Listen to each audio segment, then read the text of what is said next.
మరి రాత్రికాల సమయంలో ప్రార్థనలో కొన్ని సరదాగా దేవుని వాక్యం రెఫరెన్స్లన్నీ, తర్వాత కొన్ని బైబిల్ ప్రశ్నలు క్విజ్లాగా అడిగినప్పుడు కొంతమంది గెలిచారు అనేదానికంటే మంచిగా చెప్పారు. బైబిల్ ఎవరిని ఓడిపోని దేవునికి స్తోత్రం. గెలుపు వాటములు బైబిల్లో ఉన్న గెలిపే ఉంటుంది, కాకపోతే గ్రహింపు తక్కువ అయితే చెప్పలేదు. కాబట్టి కొంతమంది చెప్పారు. అయితే కొద్ది నిమిషాలు దేవుని మాటలు మరి బైబిల్ గ్రంథంలో దేవుడు మనకు ఇచ్చినటువంటి ప్రేమానికి మనిషి పుట్టిన తరువాత బైబిల్ గ్రంథంలో ఏ విధంగా మనిషి బ్రతకాలో, బాల్యకాలపు జీవితం ఎలా ఉండాలో జాగ్రత్తగా వినండి. బాల్యకాలం తర్వాత రెండవ కాలముగా యవ్వన కాలం, అందులో ఎలా బ్రతకాలో, ఆ యవ్వన కాలం కూడా పూర్తవుతున్న సందర్భంలో కౌమార కాలం, అందులో ఎలా బ్రతకాలో, కౌమార కాలం తర్వాత అంత్యకాలం అనగా వృద్ధాప్య దశలో ఎలా బ్రతకాలో బైబిల్ గ్రంథంలో ఈ 4 కాలాలకి సంబంధించి రాయబడ్డాయి వివరాలన్నీ కూడా. యేసుక్రీస్తు వారు భూమి మీదకు వచ్చి దేవుడైనటువంటి ఆయన మరణించి మరణాన్ని జయించి తిరిగి లేచిన క్రమంలో ఆయన తన రక్తం ఇచ్చి మనల్ని కని కొని ఆయన రాజ్యంలోనికి చేర్చబడి నిమిత్తము, ఆయన చేసేటటువంటి మన భారతదేశ భాషలో చెప్పాలంటే పుణ్యకార్యం. మానవ జీవితం పుట్టుక నిండే పాపాత్ముడుగా పుట్టాడు. జన్మతః పాపి, కర్మతః పాపి అని అంటాడు. అంటే మాయలో నుండి మాయ ద్వారా పడతాడు కనుక మానవ జీవితం అంతా కూడా మాయే అని మాయలు చేస్తూనే. అదంతే ఎవరైనా ఈ ఫలాని కులస్తుడా లేకపోతే ఫలాని మతస్థుడా అనేది కాదు. యాప చెట్టు తాడుక వేరు చేదు కనుక దాని చిగురు కూడా చేదుగానే ఉంటుంది. మానవ జీవితం పుట్టుకలోనే వాడు పాపాత్ముడిగా పుట్టాడు. దేవుడు అలా పుట్టించలేదండి. వాక్యం ఏం చెప్తుందంటే దేవుడు నరుని యథార్థవంతులుగానే పుట్టించెను, కానీ వాడు వివిధ తంత్రములను కల్పించు. ఇప్పుడు మనం ఇంకో మాట కూడా అనుకుంటాం, తిన్నగా తిన్నగా వేము వేప ఏమవుతుందంటే తినగా తినగా వేప ఏమవుతుందంటే అది. మనం క్షమించమని అడుగుతున్న కొద్ది, ప్రభువా నా పాపం క్షమించు, నా పాపం క్షమించు, నా దోషం క్షమించు, నీవు కాచిన ఆ పుణ్య రక్తం పరిశుద్ధ రక్తము ద్వారా నా పాపం క్షమించని ఎవరు అడుగుతూ ఉంటారో వారిలో ఉన్న చేదు పవిత్రంగా మారిపోతుంటుంది. అంటే ఆ చేదుని లేదా ఆ పాపాన్ని ప్రభువైన యేసుక్రీస్తు వారు తన మీద భరించుకుంటారు,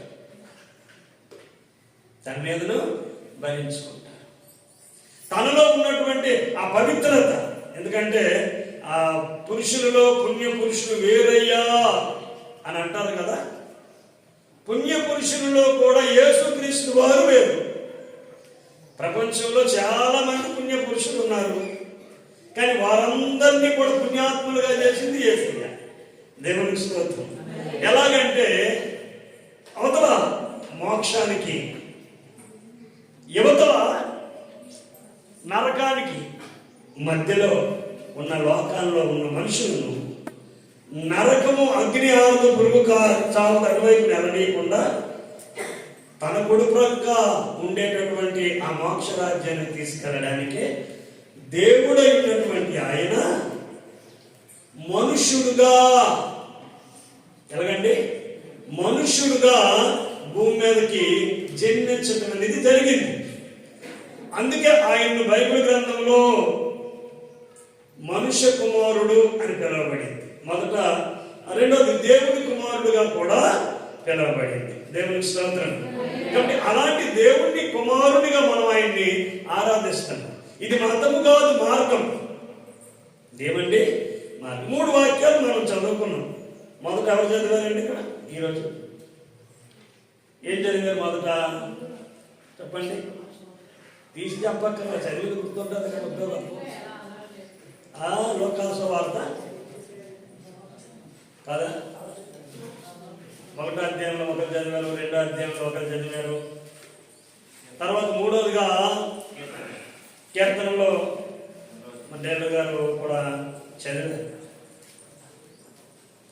ఇక్కడ 2వ కీర్తనలో చివరిలోకి వచ్చేసరికి ఒక మాట ఉంటుంది, కుమారుణ్ణి ముద్దు పెట్టుకునుడి, లేని ఎడల ఆయన కోపిస్తాడు. ఎందుకంట? మనుషులకు తెలుస్తుంది మనుషుల తాలూకా బాధ ఏంటో, కానీ జంతువు బాధ ఏంటో మనిషికి తెలియదు. దాన్ని కొడతాడు. పక్షి బాధ ఏంటో తెలుసుకోలేడు. తెలుసుకోవడానికి చాలా వరకు ఏమున్నాయంటే శాస్త్రాలు, గ్రంథాస్త్రాలు చేయబడినటువంటివి కూడా ఉన్నాయి. మొదలు చదువుకున్నప్పుడు యేసు ఎవరు, దేనికి వచ్చారు? ఈయన ఒక మార్గముగా వచ్చారు. ఆయన ఎవరండి? ఆయన పరలోకానికి మార్గాన్ని చూపించడానికే వచ్చారు. ఒక తల్లి ప్రేమ, ఒక తండ్రి ప్రేమ, మనుషుల్ని మనుషులు ఏ విధంగా ఆప్యాయత చూపించుకోవాలో, అనురాగాలు చూపించుకోవాలో ఆయన పుట్టుకలో నుంచే చూపించుకుని వచ్చారు. అందుకే ప్రపంచ దేశాలన్నింటి యేసు అంటే అర్థమవుతుంది. యేసును మహిమపరిచేవాడు. ఎందుకో ఆయన చెప్పారు ఒక మాట, నేనుండు స్థలంలో మీరును ఉండులాగిన నేను మీకు స్థలాన్ని సిద్ధపరిచాను. ఎవరన్నారు ఈ మాట? యేసు ప్రభు వారు అన్నారు. ఆయన ఉండే స్థలంలో మనమును ఉండులాగున. ఎవరట? ఆయన యందు ఎవరు విశ్వాసం ఉంచుతారో, దేవునికి స్తోత్రం, హల్లెలూయా. గట్టిగా చెప్పకూడదు, దేవుని నామమున మహిమపరుద్దాం. హల్లెలూయా. ఆయనని ఎవరు మహిమపరుస్తారు? వాళ్ళందరూ కూడా. చూడండి, మరొక మాట మనం చదువుకున్నాం. లోకాసు వార్త 2వ అధ్యాయం 14వ వచనంలో ఈ పరలోక సైన్య సమూహం అంతా కూడా మాట్లాడకన్నా లోపలికి వచ్చి కూర్చోండి, చక్కగా రామకృష్ణ వాళ్ళందరినీ తీసుకుంటారు లోపలికి. చదవండమ్మా. సర్వోన్నతమైన స్థలములలో దేవునికి మహిమ, ఆయనకి ఇష్టమైన మనుషులకు దేవునికి స్తోత్రం. మరి ఆయనకి ఇష్టమైన మనుషులు, అమ్మ వినండి వినండి వినండి, ఆయనకి ఇష్టమైన మనుషులు అంటే ఉంటారా? లేదా ఆయన కష్టమైన మనుషులు అంటూ ఉంటారా? కాదండి. ఆయన యందు ఎవరు విశ్వాసం ఉంచుతారో వారందరికీ ఆయన ఇష్టమవుతాడు. యేసు ప్రభు నీకు ఇష్టమేనా అంటే అదొక మతం అంటాం. కాదు కాదు, అదొక మార్గం. ఎక్కడికి ఎక్కడికి? మోక్షానికి చేరేటటువంటి మార్గం, ప్రధానమైన మార్గం. Praise the Lord. ఆయనే చెప్పారు, నేనే మార్గమును, నేనే జీవమును, నేనే సత్యమును అని ఆయన కొరకు చెప్పారు. దేవుని వాక్యమే ఆయన కృపా సత్య సంపూర్ణుడుగా ఏం చేశాడమ్మా? మన మధ్యలో ఆయన ప్రత్యక్షమయ్యాడు. దేవుడే కుమారుడిగా భూమి మీదకి వచ్చాడు. ఆయన పుట్టినప్పుడు కానీ ఆసియా ఖండంలో తూర్పు దేశం అంటే మన దేశానికి సంబంధించిన జ్ఞానులు, మన దేశ చరిత్రలో ఉన్న పుస్తకాల్లో కొంతమంది గురించి చెప్పబడుతుంది. ఎవరో తెలిసిన వశిష్ఠ, విశ్వామిత్రుడు లాంటి మహానుభావులు ఆయన రాకడ కొరకు కనిపెట్టారని ఈ ఉపనిషత్తుల్లోనూ రాయబడింది. ఎవరట? పుణ్య పురుషుడు ఒక ఆయన పుడతాడు ప్రపంచపు నడిబొడ్డులో.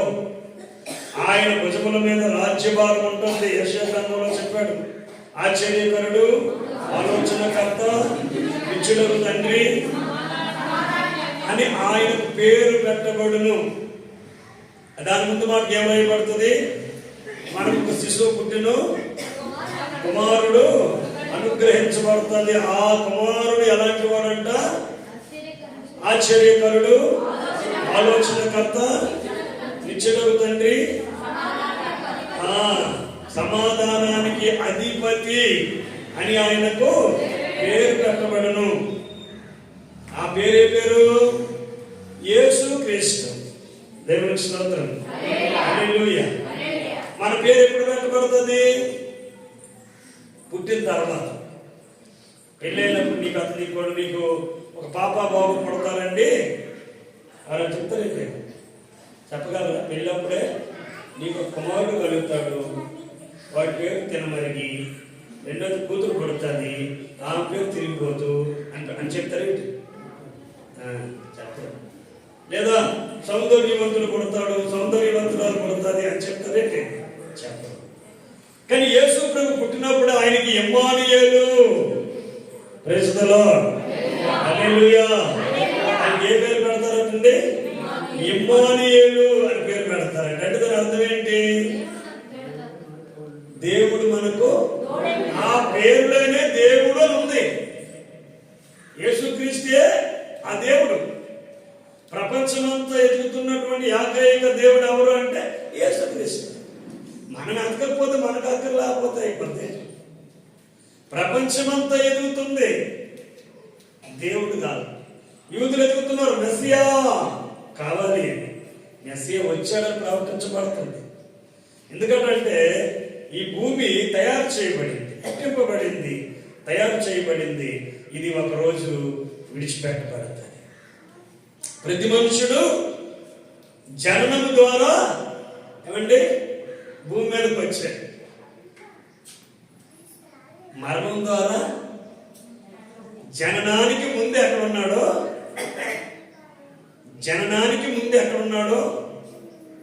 మళ్ళీ అక్కడికి వెళ్ళిపోతాడు.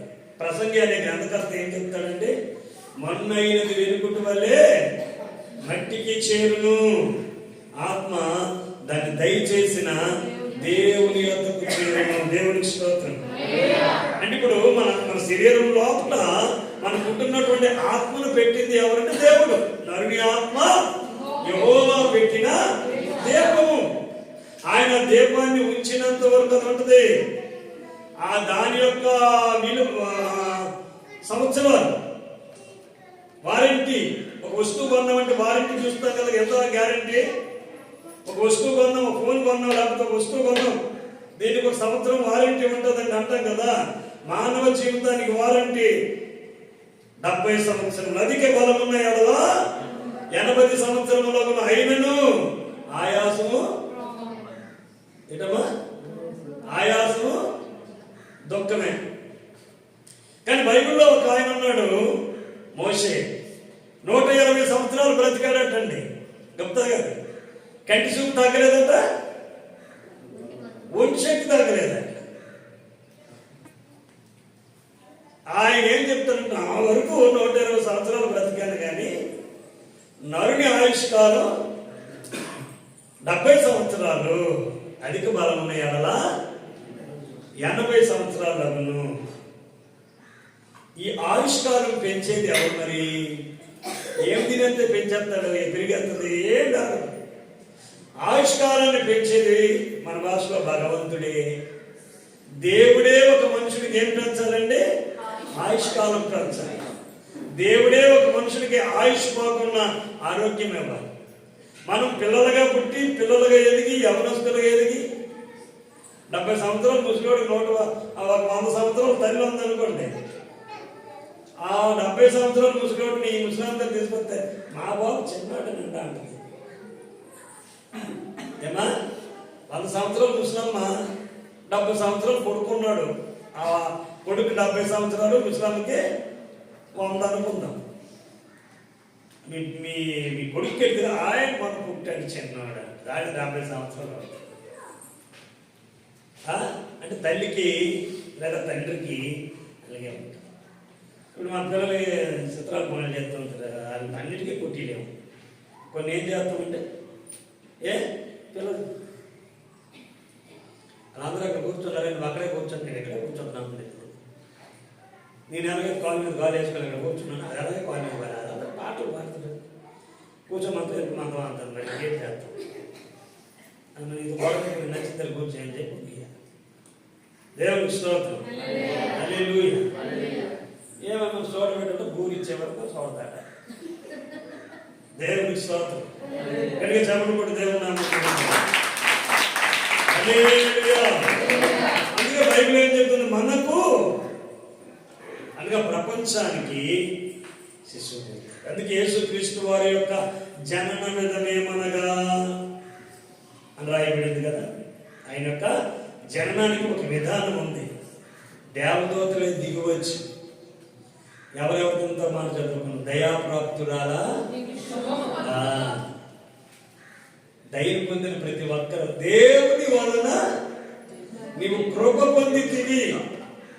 మరీ దగ్గరికి వచ్చి చెప్పబడిన మాట ఏంటంటే, దయాప్రాప్తురాలా శుభము నీ గర్భము. అంటే నువ్వు భరిస్తావు. ఇప్పుడు మరి ఆ రోజుల్లో గర్భంలో శిశువుని భరించింది, ఇప్పుడు నీవు గుండెల్లోనూ నీ మనస్సులోనూ యేసుక్రీస్తుని ధరించాలి.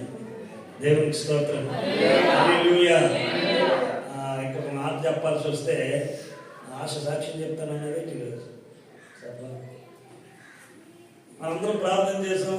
ఆశ బెంగళూరు వెళ్ళింది కదా, అక్కడ వెళ్తే ఆరాధించుకోవడానికి ఆ ఏరియాలో చర్చి లేదు. కొన్నాళ్ళ భాష తమిళ అయినా లేకపోతే కన్నడ అయినా ఏదైనా పర్వాలేదు, కానీ ఆరాధించుకోవడానికి చర్చి లేదని చెప్పి ఇచ్చినటువంటి ఆ ఉద్యోగంలో రిలీజ్ వచ్చింది. నాకు ఆరాధించుకోవడం మోకరించడానికి చర్చి లేనప్పుడు మనం వెళ్ళి అక్కడ ఎంత ఇచ్చినా కానీ అవసరం. అది ఏ భాష అయినా మనకు అనవసరం. మనం దేవుణ్ణి ఆరాధించుకోకపోతే ఆది మాత్రం సరళం అన్నారు. ఇంకా అసలు కదా వాళ్ళని గడించి ఒకడు సర్వలోకము సంపాదించుకొని తన ప్రాణాన్ని నరకంలో పడేసుకుంటే చొప్పేట ఉంది. అక్కడ అగ్ని ఆరదు, పురుగు సారదు. రెండే రెండు దారులు, ఈ దారి కావాలి మానవ, ఒకటి పరలోకం మరి ఒకటి పాతాళం. ఎట్లంటే యేసు చెప్తున్నాడు, నా దారిలో నడిస్తే నేను గ్యారంటీ. కొన్నిసార్లు అంటాం కదా, ఈ వస్తువు పనిచేస్తుందా అంటే మన కొత్తగా ఏమిటే వస్తువు కొనుక్కాలి కదా, మీరే మా గ్యారంటీ. ఎందుకంటామంటే అవునా కదా, మీరు మీ చేతితో ఇవ్వండి. నేను కొత్తగా ఇది వచ్చిందా, డైలాగ్ వచ్చింది మీ దగ్గరికి, మీ చేతితో ఇవ్వండి కొత్త గారు, అది ఎలాగైనా సరే ఓకే. ఎందుకంటారు, యేసు ప్రభు గ్యారంటీ అంటే పరలోకం ఉందా లేదా నరకం ఉందా నీకు అనవసరం. నువ్వు ప్రభుని నమ్ముకో, అందరికీ శోభ వచ్చినట్టు నీకు వస్తుంది. ఆయన ఆరాధ్యంలో చేర్చుకుంటాడు. నీకు ఎన్ని మంది నువ్వు ఎప్పుడు వెళ్తావు, నాకు ఇప్పుడు ఏటి అర్థమైపోతుంది, ఎన్ని పట్టుకోకు. అందరికీ పిలువబడినట్టుగా నీకు ఒక ఇన్విటేషన్ వస్తుంది ఒక రోజున. ఇప్పుడు బాలుడైన యేసు, ఆయన శిలువ ఎక్కిని యేసున్నాడు, పునరుత్థానుడైన యేసున్నాడు. మనలో కొన్ని మార్చుకుంటుంటే, మనలో కొన్ని మార్పులు చేసుకుని వస్తే, ఇక ఈ వారం రోజులంతా కూడా పని కొత్త సంవత్సరం కొరకు సిద్ధపడి, అయ్యా ఈ 2025 సంవత్సరం ఏదోలాగా బ్రతికిస్తాం. 2026 నీ సన్నిధిని వాళ్ళలాగా పాడతాం కదా. పాట ఏంటి, నీ సన్నిధి వీడక పాడండి మరి, నీ సన్నిధి వీడక. నిజమా? నిజంగా పాట సన్నిధిగా ఏడకన్నా ఆశ కలిగిన ప్రాణాన్ని దేవుడు ఎలాగంటే మీరుతో తృప్తిపరుస్తాడు. ఆ బాలుడని యేసు చూడడానికి ఎక్కడి నుండో జ్ఞానులు, ఎక్కడి నుండో గొల్లలు అనగా మా ఊసీలు కిందకి అందరూ చుట్టుపక్కల గట్రా గొర్రెలు గట్రా మీరు గొర్రెలు అనుకోవడం కోసం గొర్రెలు కాపరు, వాళ్ళు గొర్రెలు కాపరని పిలుస్తారు. అలాగే ఎక్కడెక్కడ మనుషులంతా వచ్చారు. దేనికంటే ఈయన రక్షకుడు.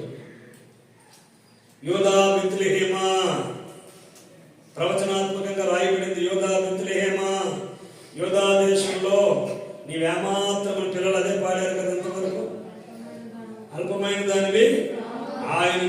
ఆ దేశమే అల్పమైనది కాకుండా ఈ దినాన ప్రపంచంలో ఒక ప్రాముఖ్యమైన మెయిన్ కంట్రీ హోలీ ల్యాండ్ అని పిలుస్తారు. దేన్ని?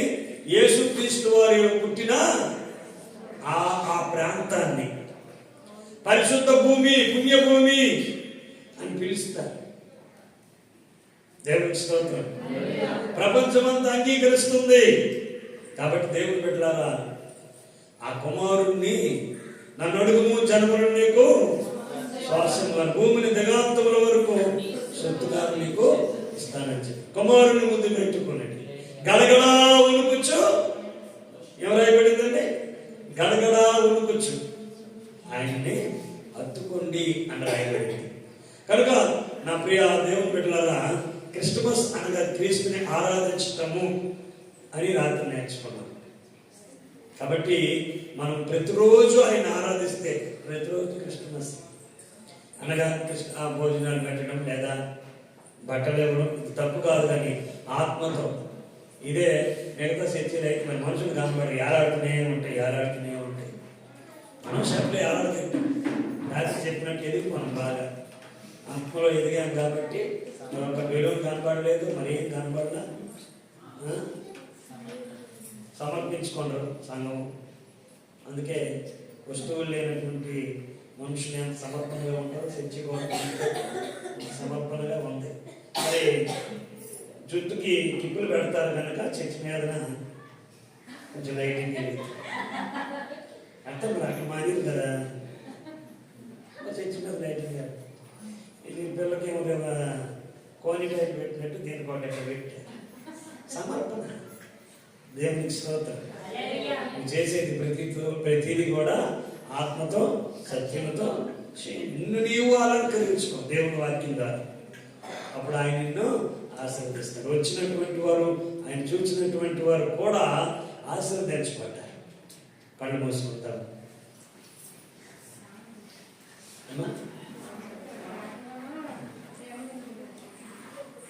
చెప్తా వాక్యం ప్రార్థన చేసుకుంటాం. స్తోత్రమయ్యా పరిశుద్ధుడా యేసు